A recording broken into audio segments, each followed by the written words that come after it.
पाइदैन अमेरिक साम्राज्यवाद मुर्दाबाद मुर्दाबाद मुर्दाबाद अमेरिक साम्राज्यवाद मुर्दाबाद मुर्दाबाद मुर्दाबाद एमसीसीलाई चाहिँदैन देश बेच्न पाइदैन एमसीसीलाई चाहिँदैन देश बेच्न पाइदैन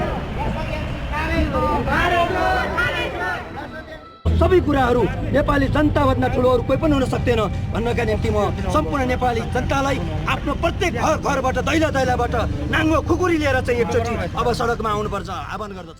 जुन एमसीसी ल्याउँदैछौ यसको अर्थ हो सुती राखेको बाघलाई बिउजाउँदैछौ।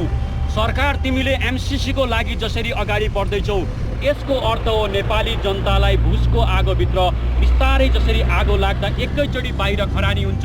नेपाल सरकार यो सदनले राष्ट्रघाती एमसीसी पारित गर्ने हरकत गर्यो भने ब्रिटेनले प्रस्ताव राख्छ तिम्रो देश म इन्डिया भन्दा माथि पुर्याइदिन्छु तर त्यहाँ भएका सबै भौगोलिक चिजहरू त्यहाँका अदृश्य सामानहरू तामासुन मेरो अधिकार हुन्छ भन्दा राजा महेन्द्रले भन्नुभयो जुन दिन मेरा जनताहरू सक्षम हुन्छन् त्यही दिन म खनिज उत्खनन गरौँला मलाई तिम्रो सहयोग चाहिँदैन भन्दा आज एमसीसी भित्रियो। यसमा कस्तो कनेक्सन देख्नुहुन्छ यो दुईटा शब्दबीच? होइन अब यिनीहरू भनेको चाहिँ यो चाहिँ जस्तै विदेशीको दलाली गरेर राज्यको प्राकृतिक स्रोतहरूको दोहन गरेर चाहिँ सम्पूर्ण कुराहरू बेचेर चाहिँ पैसा मात्रै कमाउने उद्देश्य छैन। नेपाली रियाक्सनलाई सब्सक्राइब गरी कमेन्ट्स गर्नु होला। जय शम्भु। चाहिँदैन देश बेच्न पाइँदैन त्यसलाई के मान्नुहुन्छ यहाँले? अनि एमसीसी त आउनै हुन्थेन यो नामै आउनु हुन्थेन तर पनि यिनीहरूले छिराए त्यस कारण एमसीसी सँगै गणतन्त्र पनि खारेज गर्नुपर्छ भन्ने हाम्रो उद्देश्य। यो एमसीसी भ्रष्टाचार एक एकवटा विषयमा जुन किसिमले चाहिँ जनताहरूले एउटा जागरण ल्याइरहेछन् त्यो राम्रै कुरा होला तर यो जुन यसको जग भनेको एमसीसीको जग पनि गणतन्त्र हो भ्रष्टाचारको जग पनि गणतन्त्र हो जति पनि नेता गनाएका छन् त्यसको जग पनि गणतन्त्रै हो। त्यसैले यो गणतान्त्रिक व्यवस्था र एमसीसी सँगै भत्काउनुपर्छ भन्ने अभियानमा आयो। मैले एमसीसी को कुरा गर्दै जाँदा एउटा शब्द यहाँलाई दोहोऱ्याउँछु।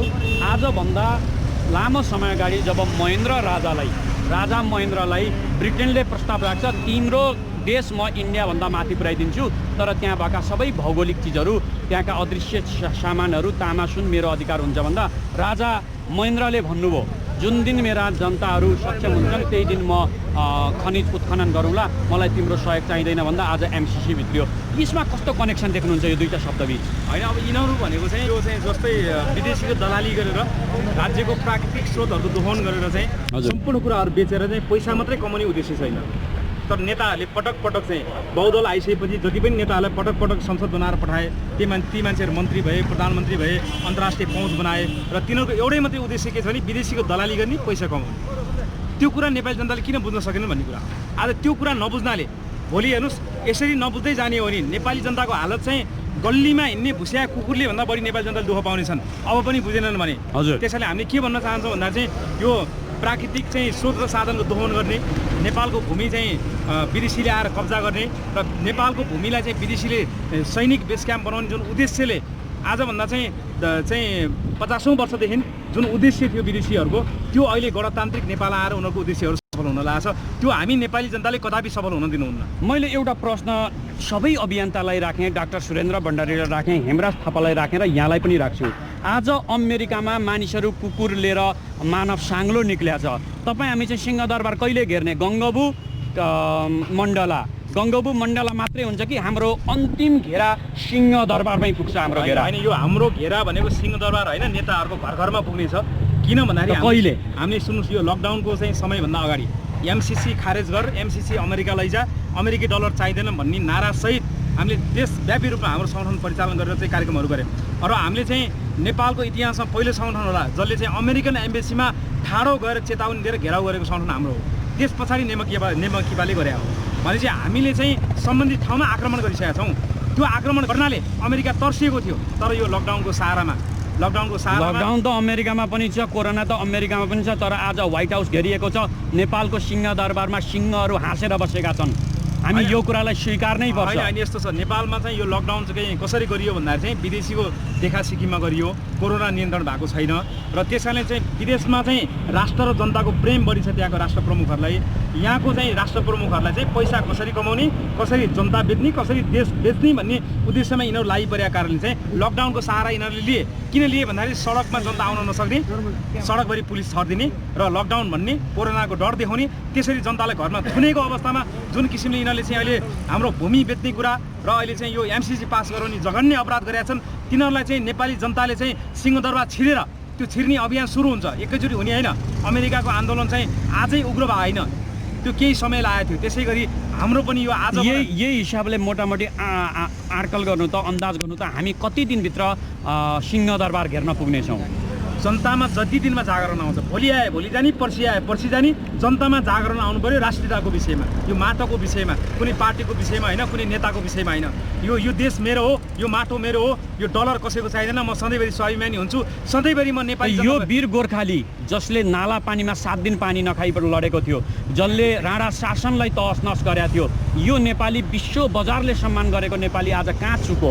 किन आउँदैन सडकमा? अनि नेपाली जनतालाई चाहिँ कस्तो गरियो भन्दाखेरि चाहिँ यो जति चाहिँ उही रोजे पनि नेताहरूले चाहिँ एक एकवटा पापा देखाइदिने, नेपाली जनता त्यसैमा रणभुल्लोमा हुने। र सबैभन्दा समस्या के भयो भने हिजो राणाकालमा पञ्चायतकालमा चाहिँ यो 80 लाख जस्ता युवाहरू चाहिँ विदेशमा थिएन। बाहुबल र दिमागबल नेपालमै थिए र तिनीहरूले चाहिँ राष्ट्रको प्रेमको लागि, राष्ट्रको चाहिँ यो जुनसुकै चाहिँ भइपरि आउने काममा चाहिँ उनीहरूले चाहिँ शक्ति देखाउँथे र चाहिँ आफ्नो राष्ट्रको पक्षमा बोल्थे। ती युवाहरू अहिले विदेशमा छन्, छटपटेर बसेका छन्। ती युवाहरू यहाँ नहुनाले आज नेताहरूले चाहिँ यहाँ भएका केही युवाहरूलाई कार्यकर्ता बनाएछन् र नेपाली जनतालाई चाहिँ भेडा बनाएर चाहिँ जनता विदेशीको दलाली गरेर चाहिँ जुन किसिमले आज देशलाई चाहिँ यिनीहरूले बेच्ने कोसिसमा अगाडि बढिरहेछन्। नेपालीको चाहिँ नक्सा र नेपालको चाहिँ एउटा नामै मेटाउने उद्देश्यमा यिनीहरू लागिपरेका छन्। अब यिनीहरू यो अपराधीहरूलाई, यी राष्ट्रघाती अपराधीहरूलाई नेपाली जनताले सधैँभरि नेता मानेर नमस्कार गर्ने होइन। म नेपाली जनतालाई आग्रह गर्न चाहन्छु, हेर्नुहोस्, पसलमा विरोध गर्ने, चिया पसलमा विरोध गर्ने, युट्युब हेर्ने विरोध गर्ने, सामाजिक सञ्जालमा कमेन्ट गर्ने विरोध गर्ने। तर त्यो विरोध गर्ने नेपाली जनता धेरै पनि होइन, 5% सडकमा निस्किने हो भने 1 लाख युवाहरू सडकमा निस्केर चाहिँ यो गणतन्त्र र यो चाहिँ विदेशी दलाल विरुद्ध चाहिँ जाइ लाग्ने हो भने यिनीहरू 2 दिनमा समाप्त हुने थियो। म यहाँलाई प्रश्न गर्न चाहे, एमसिसी को विरोधी हो? एमसिसीको विरोधी यो सम्पूर्ण नेपाली जनता। अब सम्पूर्ण नेपाली जनता जागरुक हुनुपर्ने आवश्यक छ। जागरुक यो बेलामा हामी जागेनौँ भने देश रणभूमि बन्नेछ। विदेशीको बुट बजारिनेछ। नेपाल आमाको छातीमा यो बुट बजारेको हामी किमार्थ स्वीकार्य हुने छैन। त्यसैले म आम नेपाली जनतालाई के आग्रह गर्न चाहन्छु भने अब यो बेलामा जनताहरू जाग्नुपर्ने बेला आएको छ। अब यो बेलामा पनि हामी जागेनौँ भने, यदि यो बेलामा पनि सुतिरहने हो भने देशमा विदेशी शक्ति हावी भइरहेको छ। त्यसको ज्वलन्त उदाहरण हो अहिले एमसिसीले जसरी जुन रूपमा नेपालमा आउँदैछ र जुन रूपमा यो सरकारले पारित गर्न खोजिरहेको छ, यदि पारित गरियो भने अब नेपाली जनता नेपाली रहने छैनन्। म सम्पूर्ण नेपाली जनतालाई के भन्न चाहन्छु भने अब तपाईँहरूले नागरिकता तपाईँ च्यातिदिनुहोस्, तपाईँको पासपोर्ट च्यातिदिनुहोस्। तपाईँलाई अब यदि एमसिसी पास गर्ने हो भने नेपाली जनताले अब पासपोर्ट बोक्नलाई पर्ने छैन। नेपाली जनताले बोक्न पाउने छैनन्। त्यही भएर हामी के भन्छौँ भने यो बेलामा उठ्नु भएन भने भोलिका दिनमा दौडिँदा पनि तपाईँहरूले भेट्न सक्नुहुने छैन। त्यही भएर म के भन्छु भने अब अहिले नउठ्नुहोस्, यो बेलामा तपाईँ जाग्नुहोस्। अब सुत्ने बेला होइन। अब नेपाली जनता जाग्नुहोस्। म यहाँलाई प्रश्न गर्न चाहे, कसैलाई मन नपर्ने एमसिसी मन पराउने को? विदेशी दलाल नेताहरू र अहिलेको शासकहरू जसले हिजोदेखि अमेरिकालाई चाहिँ एक-एकवटा सम्झौता गरेर यिनीहरू पार्सल भएर आएका थिए। तिनीहरूले चाहिँ अमेरिका र विदेशीलाई खुसी बनाउन यो खाले चाहिँ यो अपराधिक र देश सिद्धाउने एमसिसी पास गर्दैछ। राष्ट्र विरोधी एमसिसी पास गराउन खोज्दैछन् यिनीहरूले। त्यो चाहिँ विदेशी प्रभुहरूलाई खुसी बनाउनु, किनकि यिनीहरू विदेशी प्रभुबाट सञ्चालित छन्। हिजो सङ्घर्ष गर्ने भन्ने, पार्टी चलाउँछु भन्ने, पैसा खाने, डलर खाने, त्यो बेला गरेका सम्झौता यिनीहरूलाई अब गाह्रो छ कि म र कि गर भन्ने अवस्थामा यिनीहरूले चाहिँ यो एमसिसीलाई लैरहेछन्। अब यिनीहरूको विरुद्धमा लाखौँ जनता, जस्तै नेता बिके पनि, नेताले डलर खाए पनि नेपाली जनताले खाएका छैनन्। नेपाली जनता अझै पनि ती वीर नेपाली स्वाभिमानी अझै चाहिँ जिउँदा छन्, हामी जस्ता मान्छे जिउँदा छन्। त्यस कारणले चाहिँ एमसिसी यदि यिनीहरूले जबरजस्ती पास गरेको खण्डमा एमसिसी लगायत अमेरिकाको कुनै पनि संरचना यो नेपालमा बाँकी राख्ने छैनौँ हामीले। त्यो चाहिँ ध्वस्त पार्नेछौँ। सरकार तिमीले जुन एमसिसी ल्याउँदैछौ यसको अर्थ हो सुतिराखेको बाघलाई बिउजाउँदैछौ। सरकार तिमीले एमसिसीको लागि जसरी अगाडि बढ्दैछौ यसको अर्थ हो नेपाली जनतालाई भुसको आगोभित्र बिस्तारै जसरी आगो लाग्दा एकैचोटि बाहिर खरानी हुन्छ। नेपाल सरकारले यदि समयमै सचेन, समयमै यसले आफ्ना गतिविधि जो एमसिसी पास गराउने तिम्रा स्वास्नी, तिम्रा छोराछोरी, तिम्रा आसेपासे तिम्रा कार्यकर्ता, तिमीलाई झोरे र तिम्रा साली फकाउने न्युमा एमसिसीमा जागिर लाउने न्युमा यदि तिमीले एमसिसी पारित गर्यौ भने यो देश, यो नेपाली एउटा बाघ हो, अहिले सुतेको छ। यो गङ्गबुको एउटा नमुना हो। अब छिट्टै तिमीले काली माटीमा पनि देख्नेछौ, अब छिट्टै तिमीले कलङ्कीमा पनि देख्नेछौ। जसरी भुसको आगोको अन्तिम स्वरूप गढिसकेपछि देख्छ, त्यस्तै यदि नेपाली विरुद्ध, नेपाल सरकार विरुद्ध तिमी घाँस बाँसका कपासका नाम लिन्थ्यौ, तिमी सर्वहारा पार्टीको नाम लिन्थ्यौ। आज सर्वहारा जनताहरू रोइराखेको छन्। तिमीले माया कसलाई गरेको छौ? त्यो भाटबोटेनी जो अरबौँ सम्पत्तिको मालिक छ त्यसले तिम्रो माया पाएको छ। तर एउटा चिया पसल गर्ने गङ्गबुमा बस्ने मान्छे, एउटा चिया पसल गर्ने कलङ्कीमा बस्ने मानिस आज आफ्नो छोरालाई दुध किन्नको लागि पैसा छैन र हामी जस्ता पत्रकार, उहाँहरू जस्ता मानिसहरू जाँदा एउटी 20 वर्ष कि 30 वर्ष कि बहिनी हाम्री चेली आएर दाइ 100 रुपियाँ छ, बच्चालाई दुध पिउन सक्छु भनेर म स्वयंलाई पनि भनेको छ, उहाँलाई पनि भने होला। मेरो विचारमा आज तिमी भाटबोटिनेलाई माया गर, आज तिमी देशद्रोहीलाई माया गर, आज तिमी एमसिसीलाई माया गर। र भारतको त्यो व्यक्ति जो नेपालको पूर्व राजदूत थियो त्यो आएको भोलिपल्ट तिमी मेरो नक्सा, हाम्रो नक्सा, यो देशको नयाँ नक्सा तिमी पारित नगर।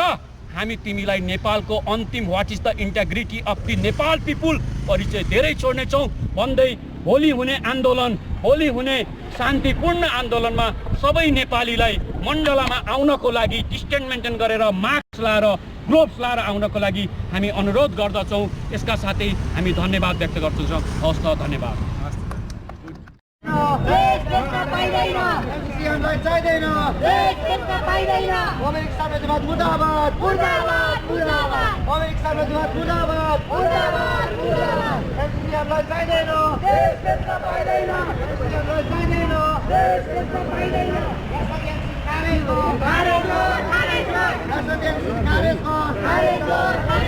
राष्ट्रपति एमसिसी खारेज गर, एमसिसीहरूलाई चाहिँदैन, एमसिसीहरूलाई चाहिँदैन। अमेरिक साम्राज्यवाद मुर्दाबाद, अमेरिक साम्राज्यवाद मुर्दाबाद, अमेरिक साम्राज्यवाद मुर्दाबाद। एमसिसीहरूलाई चाहिँदैन, एमसिसीहरूलाई चाहिँदैन। राष्ट्रपति एमसिसी खारेज गर। सरकारले, यो सदनले राष्ट्रघाती एमसिसी पारित गर्ने हरकत गर्यो भने सम्पूर्ण देशभक्त, राष्ट्रभक्त, आम नेपाली जनतालाई आम अपिल गरेर हामी फेरि सङ्घर्षको कार्यक्रम अगाडि बढाउनेछौँ। ठिक भोलि 1 बजे यही ठाउँमा जम्मा भएर हाम्रो आन्दोलन जारी राख्ने र आज हामीले आन्दोलन स्थगित गरेको म सूचना दिन चाहन्छु। हस्त, धन्यवाद, अभिवादन। आयोजक चाहिँ को हजुर? हामी स्वतन्त्र भनौँ, हजुर स्वतन्त्र युवा, विद्यार्थी सङ्गठन त होइन, विद्यार्थीका हामी अनेरा 3 जना अरू स्वतन्त्र साथीहरू पनि हुनुहुन्छ। विभिन्न सङ्घ